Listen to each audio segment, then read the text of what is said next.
Puji Tuhan, saudara bersuka cita siang hari ini, amin. Berapa banyak kita yang bersuka cita? Boleh sama-sama katakan haleluya. Kurang keras saudara, sekali lagi, haleluya.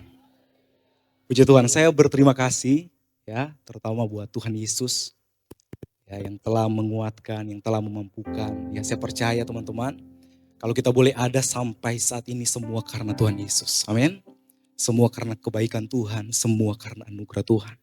Terima kasih juga buat Tena, Kak Aldo juga, Cemarci dan pengurus-pengurus yang lain yang sudah mempercayakan saya untuk bisa sharing firman Tuhan hari ini.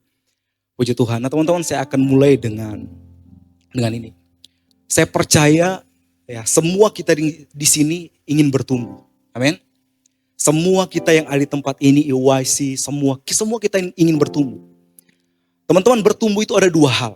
Ya, yang pertama bertumbuh secara jasmani, dan yang kedua bertumbuh secara rohani.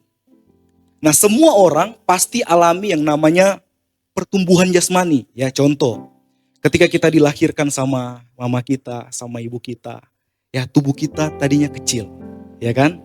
Umur kita masih kecil, pengetahuan kita masih kecil, teman-teman. Betul? Nah, tetapi berjalannya waktu, teman-teman, ya. Hari berganti hari, bulan berganti bulan, tahun berganti tahun.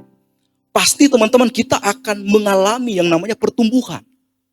Mau tidak mau, siap atau tidak siap, suka atau tidak suka, pasti semua kita akan mengalami yang namanya, saya katakan tadi, pertumbuhan secara jasmani. Ya, ini fix terjadi ya bagi semua orang. Tetapi saya mau katakan begini, tidak semua orang, teman-teman, itu bisa bertumbuh secara rohani. Ya sekali lagi, tidak semua orang itu bertumbuh secara rohani. Ya, kenapa? Karena hanya orang-orang yang mau bertumbuh, ya, yang mengalami pertumbuhan secara rohani. Amin. Hanya orang yang mau. Kalau orang tidak mau, saya katakan tadi, pertumbuhan jasmani itu pasti semua kita akan alami. Teman-teman siap atau tidak siap, mau tidak mau, teman-teman pasti akan bertumbuh secara jasmani. Yang tadinya tubuh teman-teman masih kecil karena baru lahir ya, mau tidak mau jadi besar.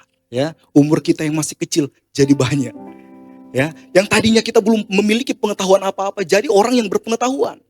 Tetapi pertumbuhan rohani tidak semua orang itu bisa bertumbuh. Hanya orang-orang yang mau bertumbuhlah yang mengalami pertumbuhan secara rohani. Nah, terus bagaimana agar rohani kita ini bisa bertumbuh?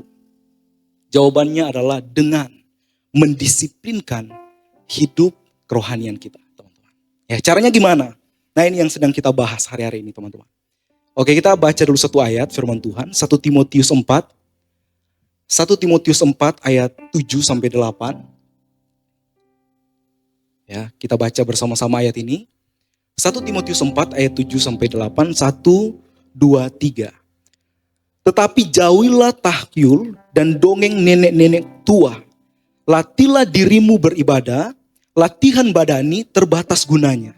Tetapi ibadah itu berguna dalam segala hal karena mengandung janji baik untuk hidup ini maupun untuk hidup yang akan datang. Amin. Nah teman-teman, beberapa minggu ini kita sudah banyak belajar ya tentang disiplin rohani. Ya kemarin Kak Endi katakan bahwa disiplin rohani itu seperti apa? Seperti pagar, saudara. Seperti pagar yang memagari kita. Ya, Kak Feni kemarin katakan, dengan disiplin rohani itu membuat kita bisa memampukan kita untuk apa? Agar kita itu bisa melakukan kehendak Tuhan. Nah, saya katakan tadi bahwa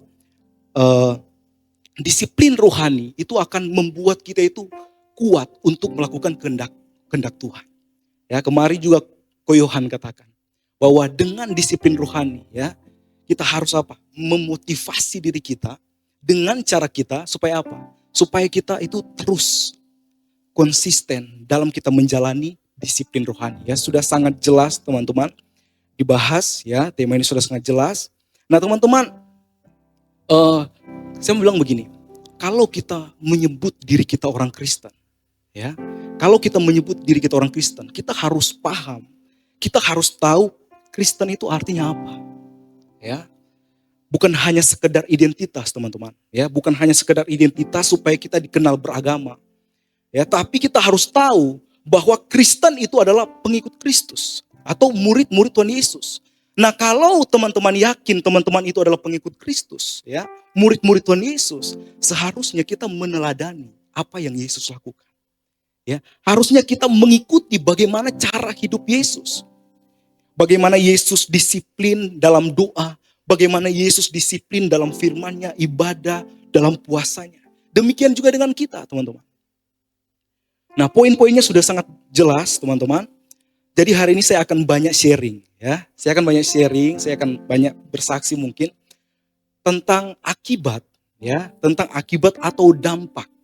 Dampak apa sih yang kita akan alami ketika kita mendisiplinkan rohani kita? Dampak apa yang akan kita alami? Apa akibatnya? Apa dampaknya? Apa hasilnya? Nah, di poin pertama ini, teman-teman, saya catat di sini, disiplin rohani membuat kita selalu melihat keajaiban Tuhan. Ada amin? Ya, dengan disiplin rohani itu akan membuat kita melihat keajaiban Tuhan. Nah, teman-teman, kalau teman-teman melihat yang berdiri di depan teman-teman saat ini sedang menyampaikan firman Tuhan, ya, saya adalah hasil, ya, atau saya bisa katakan dampak dari hasil disiplin rohani itu, teman-teman. Nah, teman-teman harus tahu, ya, kalau disiplin rohani itu memiliki dampak-dampak yang luar biasa. Nah, sebelum saya menceritakan bagaimana saya mendisiplinkan rohani saya, dan apa dampak yang saya alami, apa hasil yang saya alami ketika saya mendisiplinkan rohani, teman-teman. Sebelumnya saya mau menceritakan tentang bagaimana orang tua saya mendisiplinkan rohani mereka. Ya, saya akan mulai dari orang tua saya. Ya, bagaimana orang tua saya itu mendisiplinkan rohani mereka. Mereka hidup disiplin rohani, hidup di dalam doa, hidup di dalam puasa. Ya, rajin beribadah kepada Tuhan, teman-teman. Ya, saya sangat bersyukur, teman-teman, karena saya boleh dilahirkan di tengah-tengah keluarga yang cinta Tuhan. Ya, cinta Tuhan, mengasihi Tuhan. Mereka setia beribadah kepada Tuhan. Bukan hanya cinta Tuhan saja, mereka rajin berdoa, mereka rajin berpuasa, mereka rajin melayani. Karena apa? Karena mereka hamba Tuhan. Ya, mereka pelayan Tuhan. Nah, saya mau bilang begini, teman-teman. Disiplin rohani itu bukan hanya tugas dari pendeta saja. Ya, sekali lagi, disiplin rohani itu bukan tugas dari pendeta saja atau dari hamba Tuhan. Tetapi disiplin rohani ini adalah tugas dari setiap orang percaya. Termasuk saya dan saudara. Katakan amin. Amin, saudara. Nah, saya kembali tadi, saya bersyukur saya dilahirkan di keluarga yang cinta Tuhan, keluarga yang mengasihi Tuhan. Tetapi saudara, teman-teman tahu, saat itu mereka punya satu pergumulan yang sangat besar. Mereka memiliki satu kerinduan yang sangat besar. Ya, pergumulan mereka apa? Tentang anak mereka. Ya, yaitu saya. Ya. Kenapa anak mereka? Anak mereka terjebak dengan pergaulan yang salah. Pergaulan yang buruk. Kenapa? Karena belum menemukan jati dirinya pada saat itu. Belum menemukan jati dirinya pada waktu itu, teman-teman. Oke, kita lihat dulu, teman-teman. Ya, ada satu tayangan video. Ya, saya mau kasih lihat teman-teman siapa saya sebelum saya menjadi pengikut Kristus. Siapa saya sebelum saya dipanggil menjadi pelayan Tuhan. Ya, mungkin Mulmet bisa tayangkan. Nah, ini saya, teman-teman. Belum menemukan jati diri. Ya, pada saat itu bisa saya katakan saya ada sampah masyarakat, teman-teman. Ya, setiap hari miras, setiap hari kumpul dengan teman-teman, ya, melakukan hal-hal yang ya seperti teman-teman lihat. Ya, setiap hari kita mabuk, setiap hari kita minum minuman keras, teman-teman. Ya, dan ini tidak berhenti-berhenti, itu setiap hari. Ya, kita tawuran di sekolah, tarkam. Kita masuk bikin kekacauan di pasar, kita masuk di kampung, kita bakar kampung orang, teman-teman. Karena apa? Pergaulan yang salah, lingkungan yang salah, pengaruh yang buruk. Ya. Nah, teman-teman bisa lihat. Setiap hari, orang tua hamba Tuhan, orang tua seorang pendeta, tapi teman-teman lihat pergumulan mereka adalah anak mereka sendiri. Itu masih glowing, saudara. Ya, setiap hari kita ini kacau. Ya, saya latihan kungfu naga emas, Institut Pinabetengan. Kita bikin kekacauan di mana-mana, teman. Kumpul, seperti apa ya, orang yang tidak ada arah dan tujuan. Nah, itu boboho itu.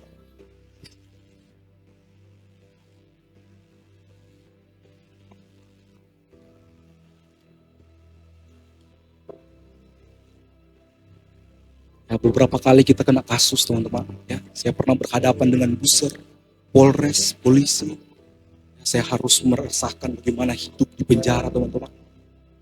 Ya, itu pegangan-pegangan ya supaya kita kebal. Nah,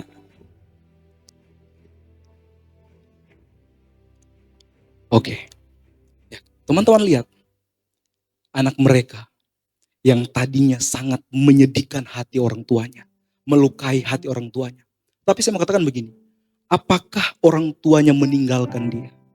Apakah papa mama saya tinggalkan saya? No, teman-teman. Ya, dan apa yang mereka lakukan? Apa yang mereka lakukan? Mereka mungkin bisa saja kecewa waktu itu. Ya, mereka mungkin bisa saja kecewa sama Tuhan. Tuhan, kami sudah setia pelayanan, kami sudah setia beribadah kepada Tuhan. Kenapa kok anak kami seperti ini? Apakah mereka kecewa sama Tuhan? Oh, teman-teman. Tetapi apa yang mereka lakukan? Ya, apa yang mereka lakukan? Mereka tetap setia beribadah kepada Tuhan. Amin. Mereka tetap setia berdoa. Mereka tetap setia berpuasa. Dan teman-teman, saya tahu betul karena setiap kali saya pulang rumah, teman-teman, dalam keadaan, ya saya katakan dalam keadaan mabuk, teman-teman. Saya selalu dengar mama saya itu ya di dalam kamarnya dia menyembah Tuhan. Dia nangis-nangis, teman-teman. Ya, dan saya dengar dia doakan saya. Dia mendoakan saya dengan seruan-seruan kepada Tuhan. Ya. Mereka tidak pernah undur dari pelayanan. Mereka tetap meskipun wah ini adalah pergumulan yang sangat besar buat mereka. Ini adalah tantangan mereka di tengah-tengah pelayanan. Karena sering, teman-teman. Ya, ketika mama saya turun selesai khotbah dari mimbar. Ya, teman-teman. Mama saya turun. Ya, selesai khotbah. Ada pengumuman dari kepala desa. Dan teman-teman tahu apa pengumumannya? Saudara, tadi malam Valdi baru buat kekacauan. Seperti itu, teman-teman. Betapa malunya orang tua saya pada waktu itu. Tetapi saya mau katakan begini. Apakah mereka meninggalkan Tuhan? No. Mereka tetap setia kepada Tuhan. Mereka tetap setia berdoa. Mereka tetap setia beribadah kepada Tuhan. Mereka tetap setia puasa. Dan ini yang saya sebut disiplin rohani, teman-teman. Ya, dan teman-teman tahu, hasil dari orang tua saya mendisiplinkan rohani mereka, teman-teman. Hasilnya apa? Mereka melihat keajaiban Tuhan. Amin. Mereka melihat keajaiban Tuhan. Dan keajaiban Tuhan itu terjadi dalam diri saya. Dalam pribadi saya. Saya bukan hanya sekedar bertobat meninggalkan hidup saya yang lama, saudara, teman-teman. Ya, tetapi saya jadi pelayan Tuhan. Saya jadi hamba Tuhan. Amin. Boleh berikan tepuk tangan buat Tuhan Yesus. Ya, bukan hanya sekedar bertobat tinggalkan hidup yang lama, tetapi Tuhan panggil saya menjadi pelayan Tuhan. Dan teman-teman lihat, saya berdiri di depan teman-teman. Saya bisa menceritakan kebaikan Tuhan. Saya bisa menyaksikan keajaiban Tuhan yang terjadi dalam kehidupan saya. Dan teman-teman lihat dampak ketika kita mendisiplinkan rohani kita. Ya, orang tua saya, mereka setia sampai saat ini, mereka tetap setia. Dan hasil daripada mereka rajin berdoa, mereka tetap disiplin dalam puasa. Di dalam hubungan pribadi dengan Tuhan. Mereka melihat keajaiban Tuhan. Amin. Dan keajaiban Tuhan itu terjadi di dalam hidup saya. Saya mau bilang begini, teman-teman. Disiplin rohani bukan hanya membuat hidup kerohanian kita bertumbuh, tetapi juga mendatangkan keajaiban lepas keajaiban. Katakan amin. Ya, itu poin yang pertama, teman-teman. Ya, dengan kita mendisiplinkan rohani kita akan melihat keajaiban lepas keajaiban yang Tuhan akan terus lakukan dalam kehidupan kita. Dan teman-teman, saya mau bilang begini, Tuhan yang dulu bekerja dengan luar biasa yang teman-teman kenal adalah ya Tuhan yang sama yang masih bekerja sampai pada siang hari ini. Ya, dan apapun yang menjadi pergumulan teman-teman, apapun yang menjadi tantangan teman-teman, saya mau katakan, ketika teman-teman tetap setia beribadah, teman-teman tetap setia berdoa, ya puasa, yang membangun hubungan yang intim bersama Tuhan. Saya percaya teman-teman pasti melihat keajaiban Tuhan. Katakan amin. Ya, poin yang pertama yaitu ketika kita mendisiplinkan rohani kita akan melihat keajaiban Tuhan. Dan yang kedua, yaitu dengan disiplin rohani akan membuat hubungan kita dengan Tuhan itu jadi lebih dalam, ya, jadi lebih intim. Artinya apa? Artinya kita akan mengenal Tuhan itu secara pribadi kita. Bukan tentang kata orang lagi. Bukan tentang kata orang-orang terdekat kita lagi tentang Tuhan. Atau bukan tentang kata pengkhotbah. Tetapi kita mengenal pribadi Tuhan itu secara pribadi, ya, pribadi kita dengan Tuhan, teman-teman. Ya, Yeremia pasal 29 ayat 13, ya, kita buka bersama. Yeremia pasal 29 ayat 13, saya akan bacakan buat teman-teman. Firman Tuhan katakan, apabila kamu mencari aku, kamu akan menemukan aku. Apabila kamu menanyakan aku dengan segenap hati. Nah, teman-teman yang dikasihi Tuhan, berapa banyak anak-anak Tuhan yang datang ke gereja yang mencari Tuhan, ya, tapi mereka tidak ketemu dengan Tuhan. Mereka tidak ketemu dengan Tuhan. Nah, di sini firman Tuhan katakan gini, apabila kamu mencari aku, kamu akan menemukan aku. Tetapi banyak anak-anak Tuhan yang datang ke gereja tidak bertemu dengan Tuhan. Kenapa? Karena di sini dikatakan karena mereka tidak mencari Tuhan dengan segenap hati mereka. Firman Tuhan katakan, kamu akan menemukan aku apabila kamu menanyakan aku dengan segenap hati. Jadi kalau kita datang kepada Tuhan, teman-teman, kita datang beribadah kepada Tuhan, kita harus datang benar-benar, saya mau bertemu dengan Tuhan. Saya mau mencari Tuhan dengan segenap hati. Ketika kita menyembah Tuhan, ya, dengan penuh kesungguhan hati, ya, datang kepada Tuhan. Dan teman-teman pasti ketemu dengan Tuhan. Teman-teman pasti mengalami Tuhan, ya, mengalami pribadi Tuhan. Dan saya percaya ketika teman-teman bertemu dengan Tuhan di dalam ibadah, bertemu dengan pribadi Tuhan, ketika teman-teman selesai ibadah, ya, teman-teman pulang ke rumah, hidup teman-teman pasti berubah. Amin. Berapa banyak orang yang datang ke gereja tapi pulang biasa-biasa saja. Ya. Harus benar-benar, ya, dari hati yang tulus, hati yang murni, yang benar-benar ingin mencari Tuhan. Ya, mungkin teman-teman bertanya, bagaimana cara saya bisa berubah? Dan di mana titik balik saya sehingga kerohanian saya itu bisa bertumbuh sampai saat ini, teman-teman. Ya, jawabannya adalah saya berjumpa dengan pribadi Yesus. Di mana? Di dalam ibadah. Ya, di dalam ibadah, teman-teman. Ya, meskipun saya tidak melihat dia secara kasat mata, teman-teman, waktu itu, tetapi saya sangat merasakan kalau Yesus peluk saya. Ya, saya merasakan pelukan Tuhan waktu itu dan saya merasakan sukacita. Saya merasakan damai sejahtera. Jadi ceritanya gini, teman-teman. Ya, saya waktu itu ada ibadah KKR dan saya seperti digerakkan Tuhan untuk datang ke ibadah itu. Dan teman-teman tahu saya datang ke ibadah itu dalam kondisi saya sedang dalam pengaruh alkohol. Jadi dalam keadaan mabuk, teman-teman. Saya datang di dalam ibadah itu. Ya, ketika saya datang di ibadah itu, teman-teman, saya merasakan hadirat Tuhan yang kuat. Saya merasakan hadirat Tuhan yang luar biasa. Ya, dan saya waktu itu praise and worship. Saya angkat tangan saya benar-benar menikmati Tuhan waktu itu, teman-teman. Saya menyembah Tuhan dengan penuh ketulusan hati. Ya, saya minta ampun sama Tuhan. Tuhan ampuni semua dosa-dosa yang sudah saya lakukan. Saya datang kepada Tuhan dengan hati yang terbuka, dengan segenap hati. Dan di situ, teman-teman, saya merasakan pelukan dari Tuhan. Ya, di situ saya dijamah Tuhan dan saya merasakan damai sejahtera yang belum pernah saya rasakan ketika saya, ya, ada hidup dengan orang-orang dunia. Ya, belum pernah saya rasakan itu. Saya merasakan saya benar-benar dipeluk sama Tuhan. Saya merasakan pribadi Yesus dan saya katakan sama Tuhan, Tuhan, kalau Tuhan mau panggil saya jadi pelayan Tuhan, kalau Tuhan mau panggil saya menjadi hamba Tuhan, coba Tuhan lepaskan saya dari keterikatan-keterikatan dosa. Dan teman-teman tahu, orang bilang untuk lepas dari semua itu tidak mudah membalikan telapak tangan. Tetapi saya mau katakan, bagi Tuhan itu lebih mudah daripada membalikan telapak tangan. Amin. Asalkan kita mau, asalkan kita sungguh-sungguh, asalkan kita datang kepada Tuhan, mencari Tuhan dengan apa? Dengan segenap hati kita, bukan hanya rutinitas. Kita berdoa, kita berpuasa, kita datang beribadah. Tetapi jadikan itu sebagai gaya hidup kita. Ya. Dan di situ teman-teman, tadi saya katakan, teman-teman akan melihat keajaiban Tuhan. Dan keajaiban Tuhan itu terjadi dalam hidup saya. Tuhan ubahkan saya dalam waktu 1 hari teman-teman. Ya, saya lepas yang tadinya saya kecanduan rokok. 1 hari saya itu bisa habiskan sampai 3 sampai 4 bungkus rokok 1 hari teman-teman. Kita miras di sana di Manado itu, kita minum dari pagi itu sampai pagi lagi. Itu nggak berhenti-berhenti. Gaya hidup yang salah, pergaulan yang salah. Dan saya belum mengerti pada waktu itu teman-teman. Ya, yang penting saya bisa dihargai, saya bisa dihormati. Waktu saya bikin kekacauan besar, kita bakar kampung sebelah teman-teman, dan itu jadi kekacauan yang sangat besar teman-teman. Ya, ketika kita berada di dalam penjara, keluar penjara ya dihargai. Tetapi dihargai sama orang-orang dunia. Dihargai sama orang-orang yang hidupnya di dalam kegelapan. Dan saya belum mengerti pada waktu itu. Wah, saya bangga-bangga saja teman-teman. Tetapi ternyata bukan itu tujuan kita. Saya katakan tadi, saya belum menemukan jati diri saya yang sesungguhnya. Dan saya menemukan jati diri saya ketika saya berjumpa dengan Yesus.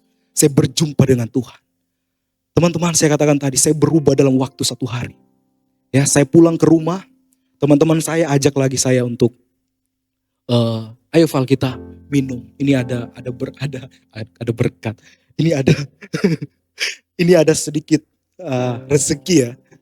Ini ada, kita baru dapat rezeki. Ayo Val, kita miras. Di situ teman-teman saya dengan berani saya katakan kepada mereka, no, saya sudah bertobat. Gayamu Val. Seorang Val di masa bertobat. Karena mereka tahu hidup saya teman-teman.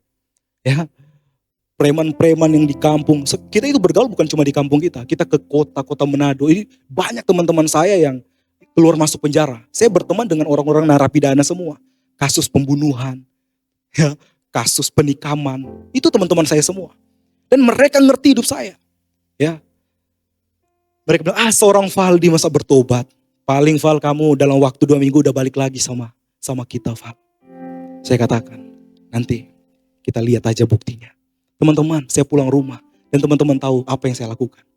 Di rumah, saya bangun hubungan pribadi saya dengan Tuhan. Ya, saya mulai disiplinkan bangun hubungan pribadi dengan Tuhan. Saya rajin berdoa, saya rajin membaca firman Tuhan, saya rajin merenungkan firman Tuhan teman-teman. Saya mulai belajar berpuasa di rumah.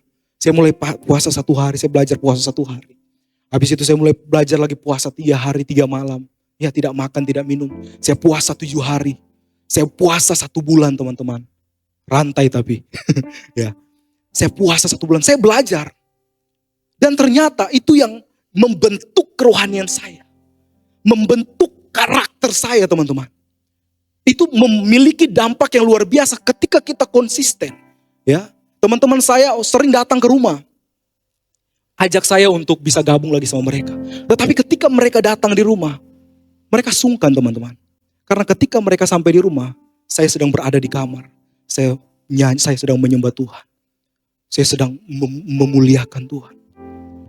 Saya bangun terus kerohanian saya. Dan itu memiliki dampak yang luar biasa. Saya cari teman-teman saya yang ada di penjara. Saya cari teman-teman saya yang lagi miras. Saya duduk di tengah-tengah mereka teman-teman.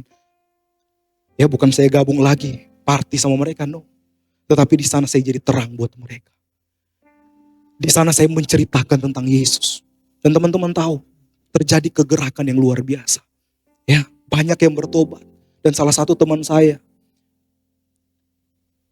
bukan hanya terima Yesus, tetapi dia jadi hamba Tuhan juga. Boleh berikan tepuk tangan sekali lagi buat Tuhan Yesus. Dia sekolah Alkitab, ya dia minta baptis saya, cari pendeta baptis saya. Dia dibaptis teman-teman, sesudah dia dibaptis, dia minta sekolah Alkitab dan dia jadi hamba Tuhan. Dan sekarang dia masih setia melayani Tuhan. Ya, teman-teman saya katakan, Val, nanti kamu 2 minggu udah kembali lagi sama kita kok. Teman-teman tahu, sudah hampir 10 tahun saya melayani Tuhan. Dan tidak pernah lagi saya sentuh yang namanya rokok. Tidak pernah lagi saya sentuh yang namanya miras.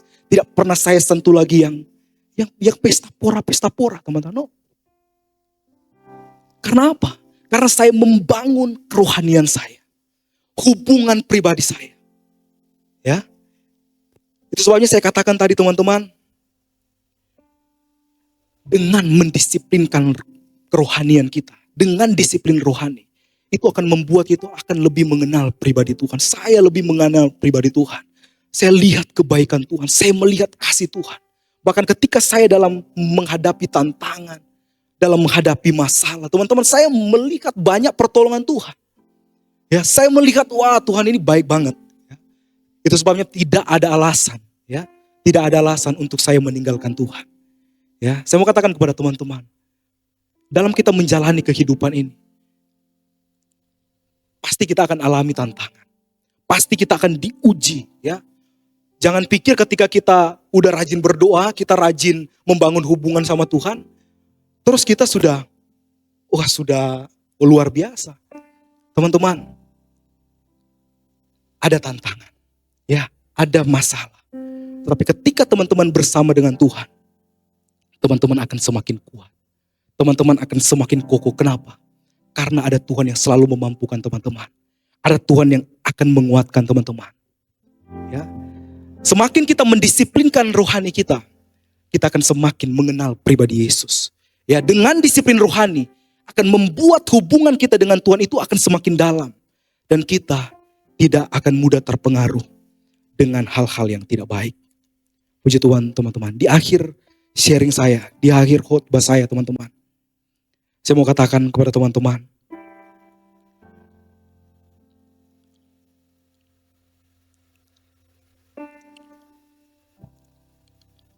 saya mau bilang begini, jangan tunggu nanti, lalu kita mau mendisiplinkan rohani kita, teman-teman. Tetapi mulai dari sekarang, mulai dari saat ini, ayo kita mulai mendisiplinkan rohani kita. Yang tadinya kita gak pernah berdoa, mari kita mulai belajar berdoa. Yang tadinya kita jarang berdoa, ayo teman-teman kita mulai rajin berdoa. Yang tadinya kita tidak pernah berpuasa, tidak pernah puasa, ayo kita belajar berpuasa. Ya, mulai besok EYC akan adakan puasa 21 hari. Ayo teman-teman kita terlibat sama-sama, ya. Mari kita rasakan kuasa Tuhan sama-sama. Kita mau melihat, kita mau mengalami kuasa doa puasa itu seperti apa. Dan saya percaya teman-teman ada pengalaman yang baru, ya. Ada pengalaman yang berbeda, ya, bersama Tuhan. Dan itu yang harus teman-teman alami. Jadi mulai saat ini, mulai dari sekarang teman-teman. Ayo teman-teman, 10 tahun ke depan, 20 tahun ke depan, keberhasilan teman-teman, kemenangan teman-teman itu ditentukan pada saat teman-teman memulai hari ini. Ya, itu tergantung dari teman-teman. Saya katakan tadi pertumbuhan rohani itu tergantung kita. Kita mau bertumbuh atau tidak. Ya, kalau kita mau bertumbuh, teman-teman akan mengalami hal-hal yang luar biasa bersama Tuhan. Ya, disiplin rohani tidak akan pernah tidak akan pernah membawa kerugian dalam hidup kita. Ya, tetapi disiplin rohani akan membawa keuntungan yang baik buat kita ketika kita berada di dunia ini maupun ketika kita berada di dalam kekekalan.